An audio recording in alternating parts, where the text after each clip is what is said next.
right, good morning, everyone, and welcome to this year's Cal-IP application workshop.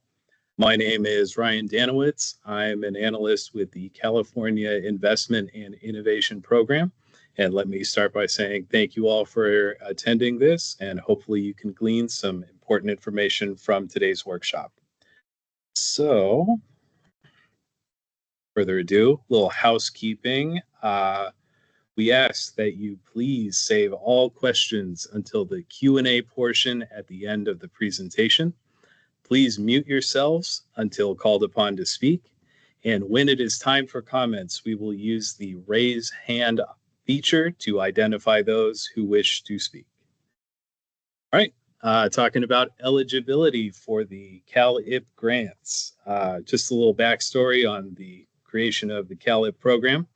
The legislature designed Cal-IP to provide grants to enhance the capacity and ability of CDFIs to provide programs and access to capital to economically disadvantaged communities throughout California. Now, is my CDFI eligible to apply?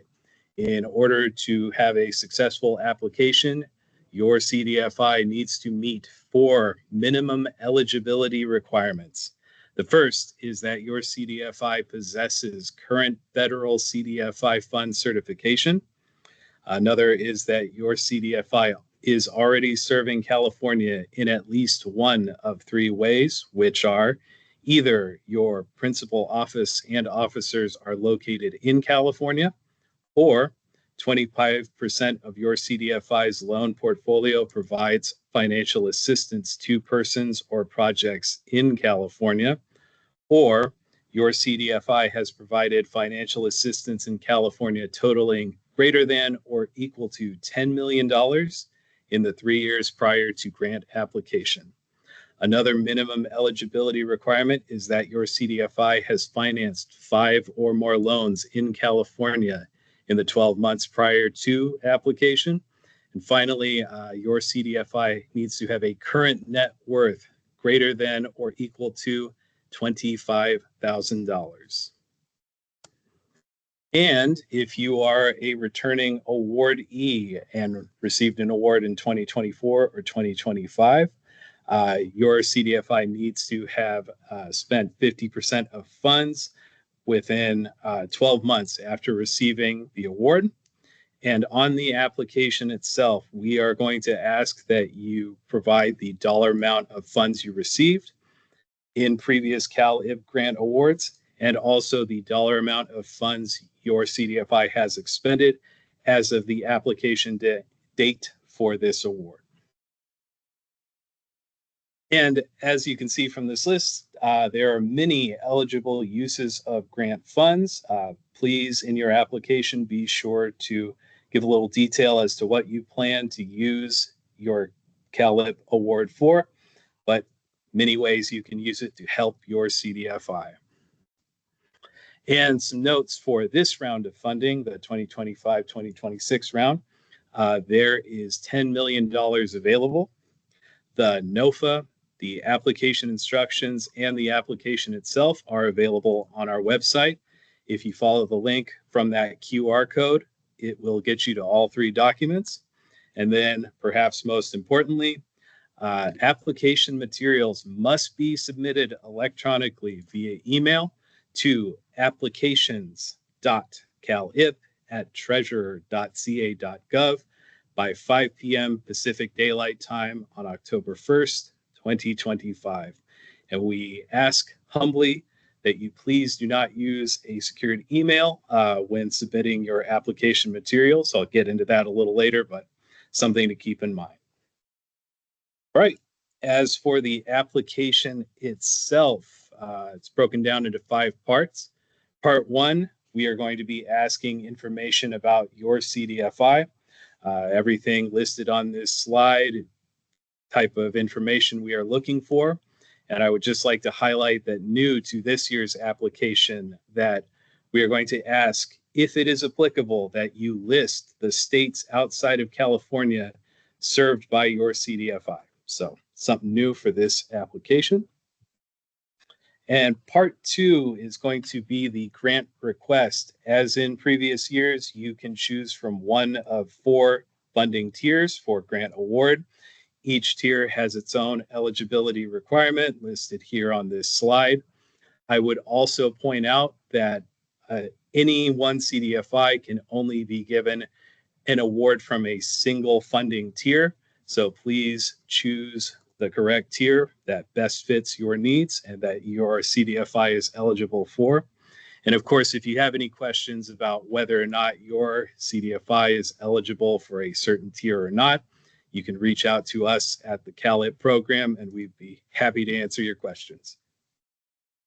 All right, part 3 is more detailed project information. So what we're going to be asking you is just more detailed information about your CDFI itself, also to describe how your CDFI would use CalIP funds if you are awarded a grant, and also demographic information such as listing the current markets your CDFI serves or the targeted regions or client types or the level of distress in a community you serve, and also any potential new target markets or services or new financial activities that CalIP funds will aid your CDFI in helping achieve, I guess.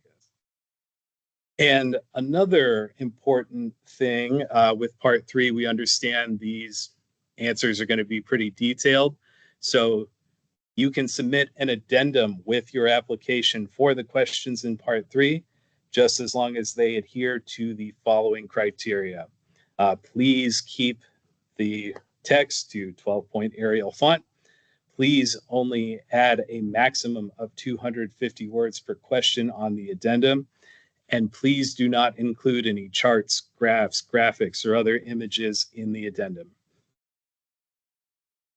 Then part 4 are the documents you'll be attaching to verify the information you have been providing throughout the application to this point.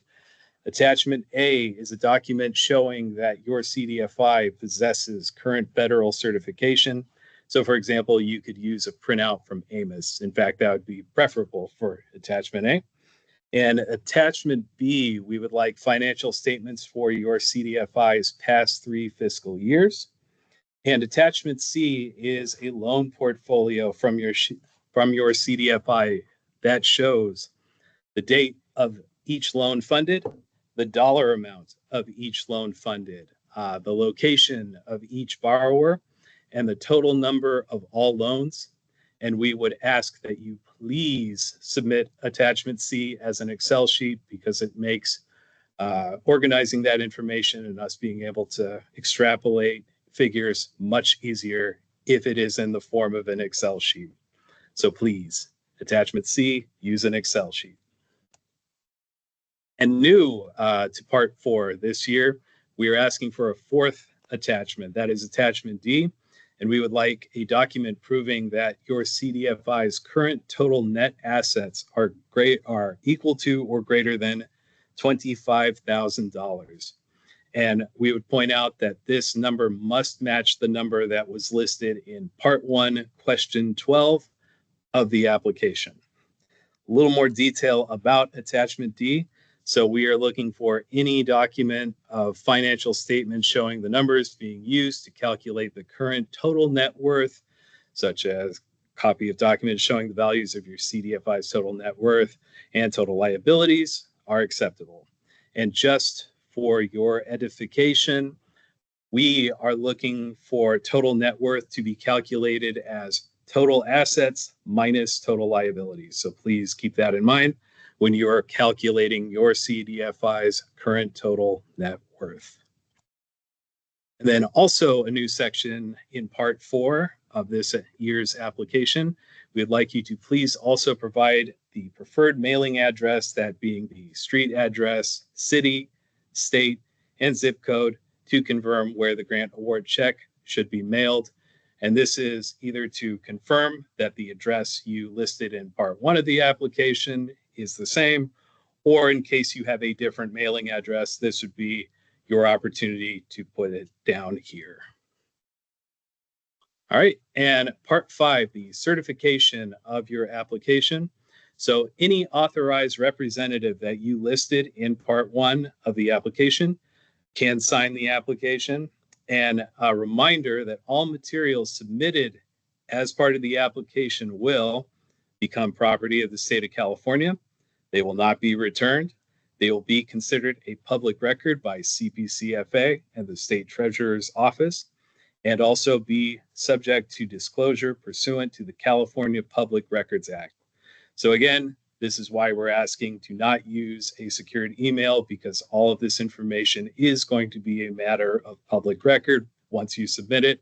And it's much easier for all of us in the program to be able to access these emails later if they are unsecured. So something to keep in mind. All right, we have arrived towards the end of this workshop and the next steps involved in CalIP. So once again, the application deadline is on October 1st, 2025 at 5 p.m. Pacific Daylight Time. And then in January of 2026, the CalIP program staff will be taking their award recommendations before the CPCFA board. And in that same month, the awards will be announced on the CalIP webpage. And then in February of 2026, the grant agreements are going to start to be distributed. So we have reached the questions portion of this workshop, what everybody's looking forward to. So once again, a reminder, please mute yourselves until called upon to speak. We're going to use the raised hand feature to identify those who wish to speak. And you can also write questions into the chat. But first, we're going to be answering the questions for those who wish to speak aloud. And then once those are done, we will get to the questions in the chat. So with that in mind, please fire away.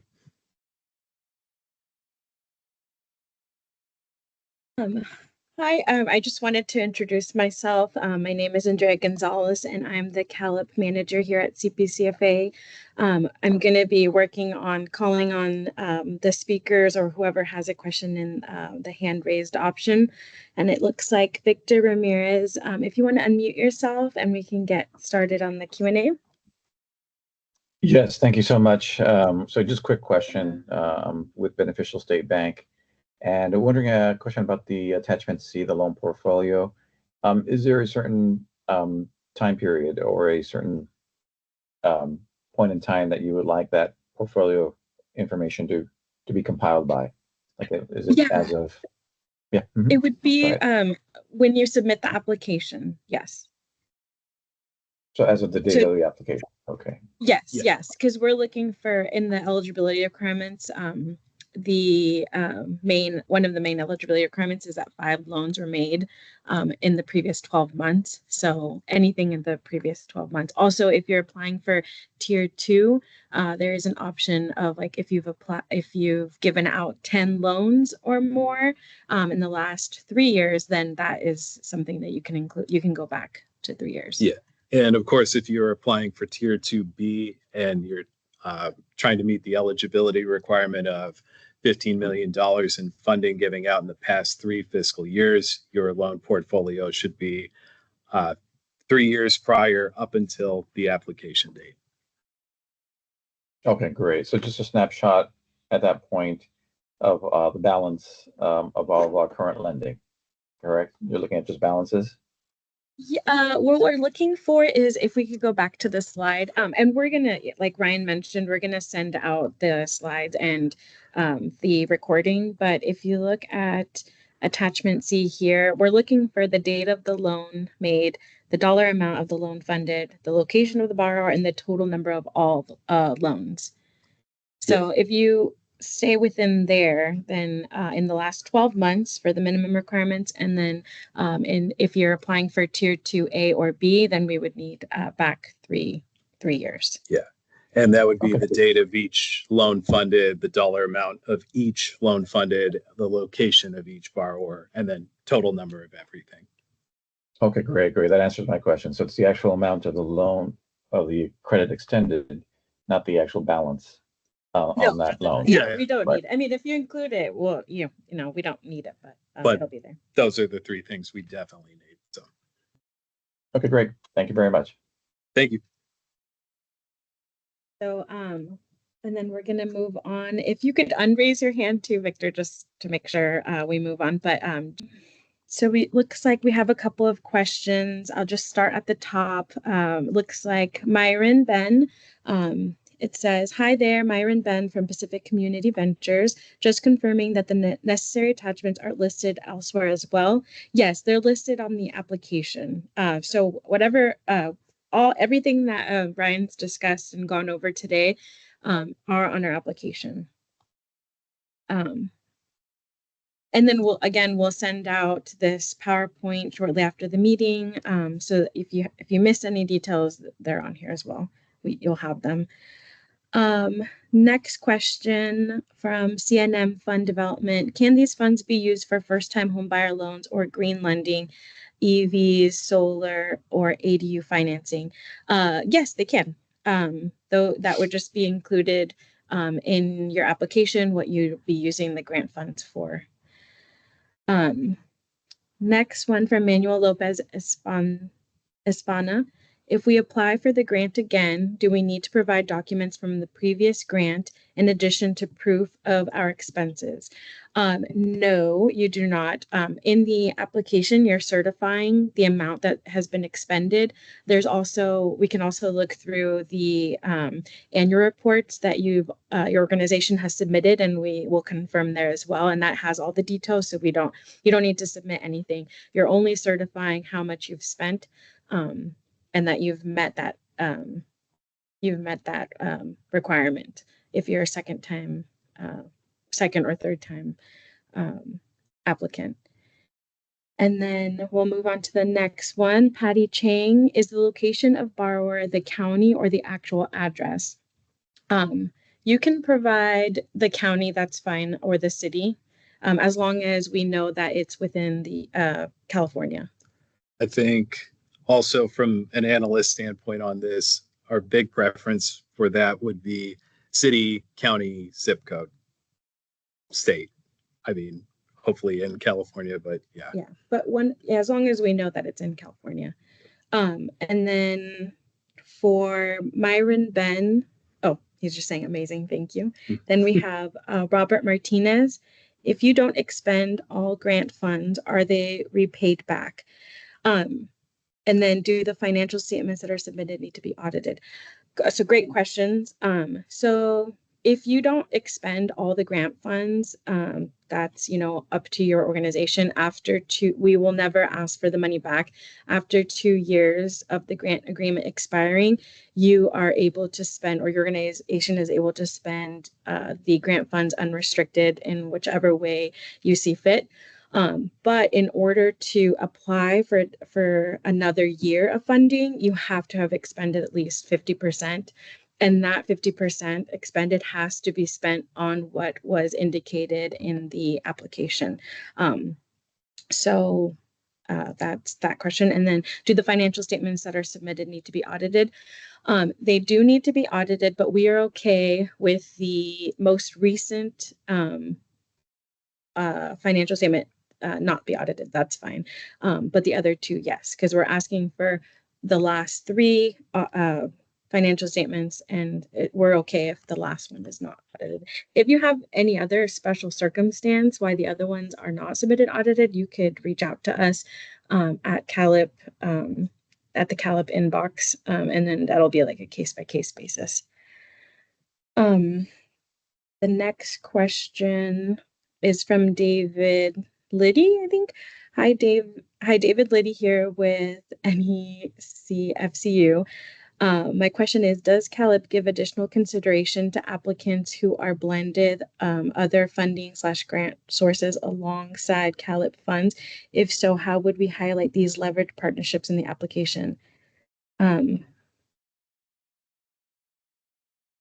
So we're not looking into I think if I'm interpreting this question correctly, we're not looking at the organization and how it's compromised, but the organization or the bank that is applying must be a CDFI and have a CDFI certification, current certification. So you would have to provide proof of that. and whoever the applicant is, I will throw in as well. The CDFI that's applying is the one who is making, who is receiving the grant funds and who will be spending the amount as well. Okay, it doesn't look like we have any more questions, but I'll wait. Wait a couple minutes to see Yeah. if anybody formulates Oh, some. here we Okay. go. We have Yeah. Manuel Lopez Espana again. Number one, I understand that the funds from the previous grant have already been spent or committed. Is that correct? Well, it depends. So if you're talking about your organization, if you've already received grant funds previously, by the time you receive an additional year, so if you're applying for this year, before you receive a 2026 award, you've had to have spent 50% of your previous award money if you received another one in the past. And if we receive the funds in February, should the reporting period for how these funds are spent start in February, or should it begin before we submit the application? The reporting period begins once your grant agreement is signed. That date is the date that your reporting period begins.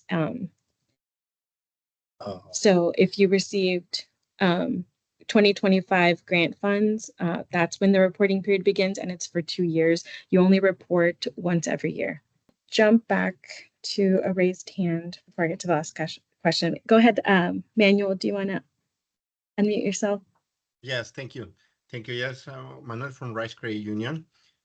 Yeah, this is the second, we applying for second time.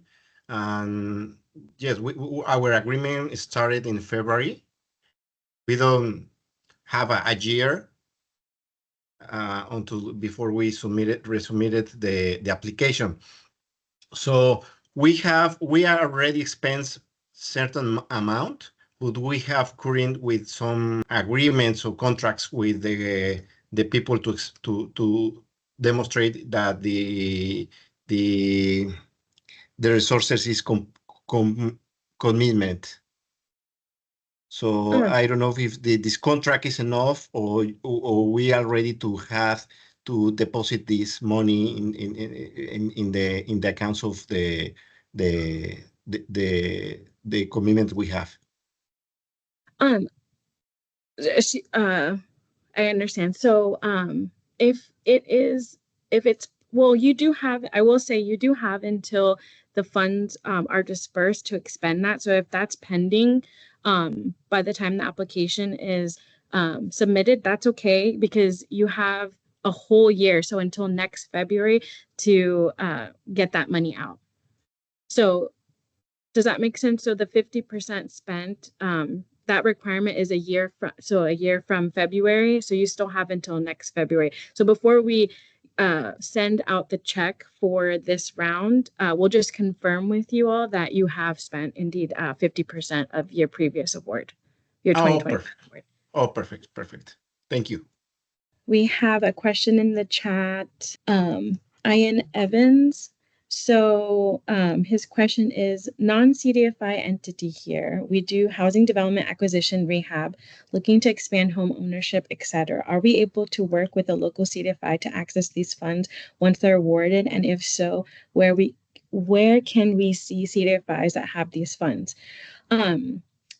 Hi, Ian. So we do not have that information. That would be up to you if you want to reach out to a CDFI that has received an award. We have a list on the CalIP CPCFA webpage. I'll have Ryan go to the QR code and you can look through there, but we wouldn't be able to help you with that. I'm going to move to Don Cavier. Confirming that grant funds under contract would be considered expended or committed. Under contract, I would need some more information on what under contract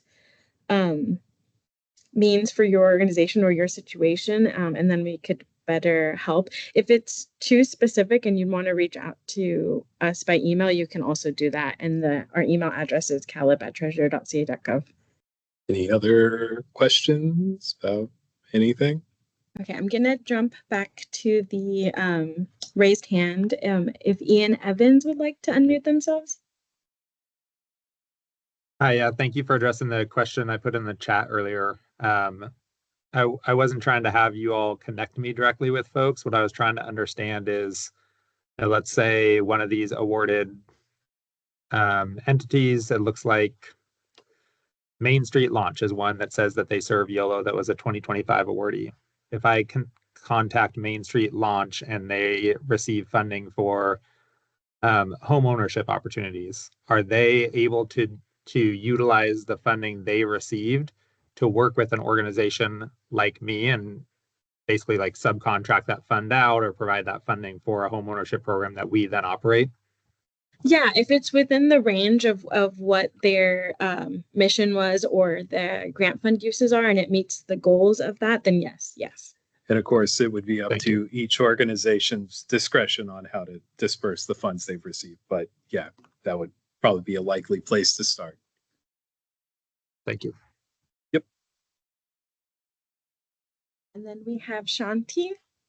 For the 3 most recent audited statements, it is 12/31/22, 12/31/23, and 12/31/24 acceptable.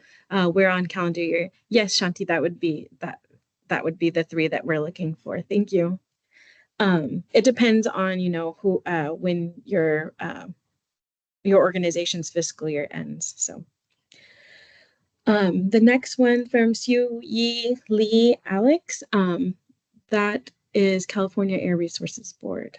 Oh, I think that was from the previous one. Next is Benito, sharing information. We're a nonprofit doing similar work to the last question from the affordable housing provider.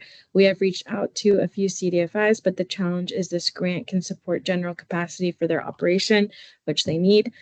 So there is a reluctance for a partnership with local CBOs based on this grant program. That's a challenge to overcome with successful applicants for this program.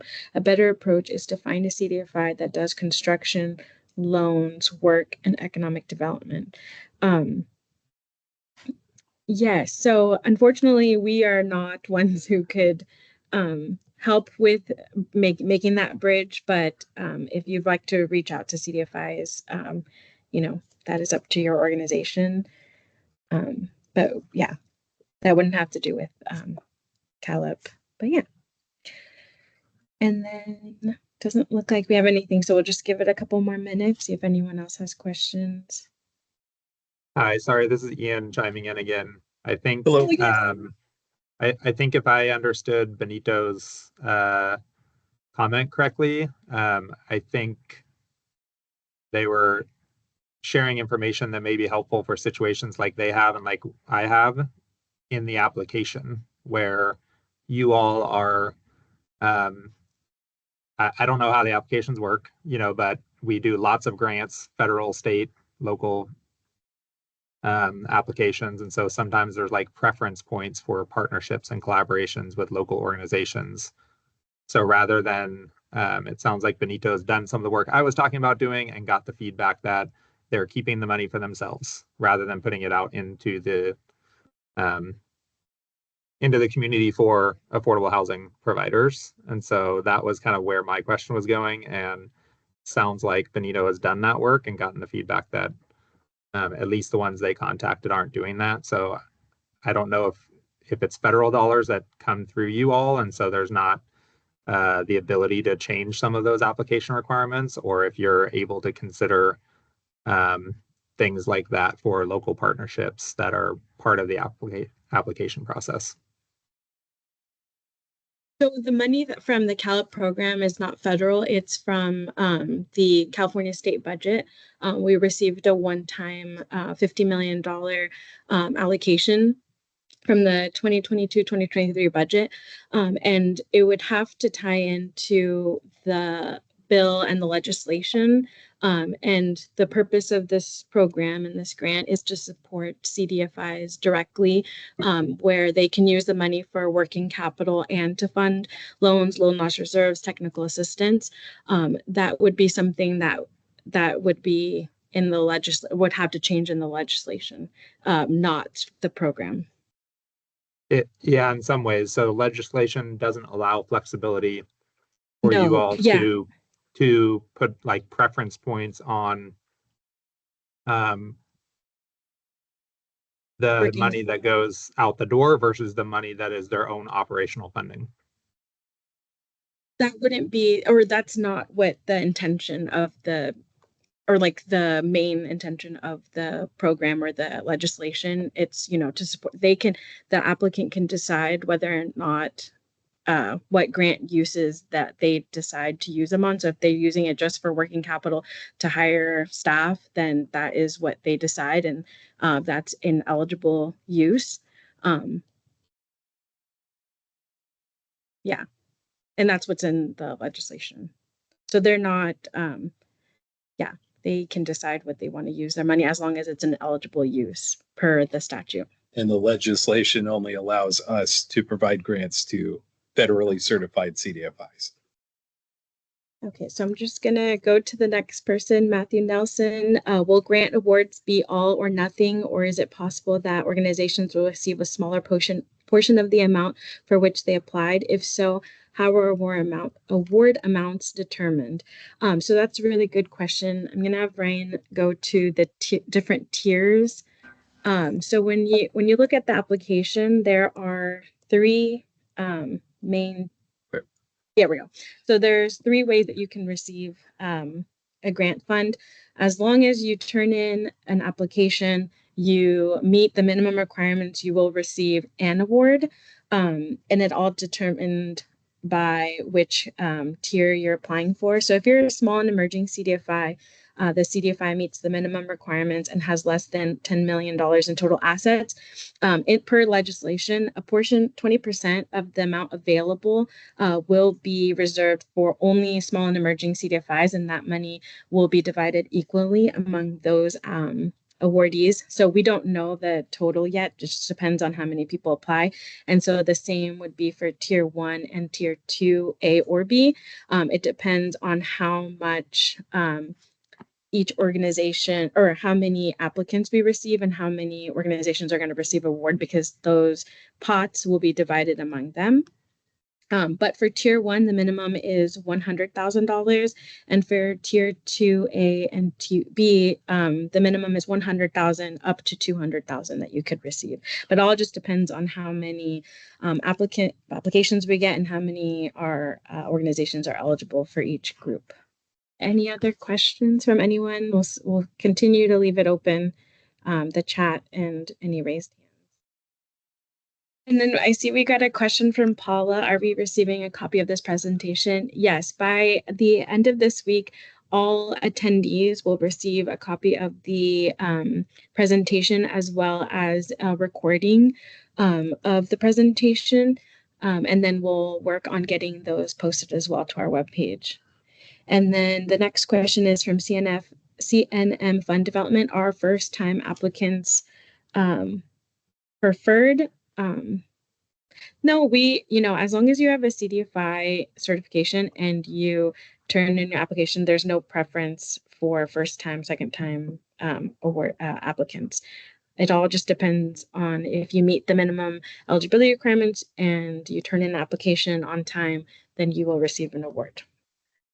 Next question is from Roberto Martinez. Do you know if the program will be coming back next year as well? Yes. Thank you for that question, Roberto. We will have a fourth round next year. We don't know the total amount yet, but we will have another round.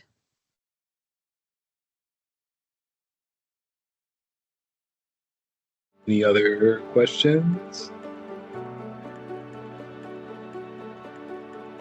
Okay, with that, thank you everyone for attending. If you have any additional questions, please feel free to reach out to us at calip@treasure.ca.gov. I hope you have a wonderful day, and we hope you are all applicants for this year. Thank you very much.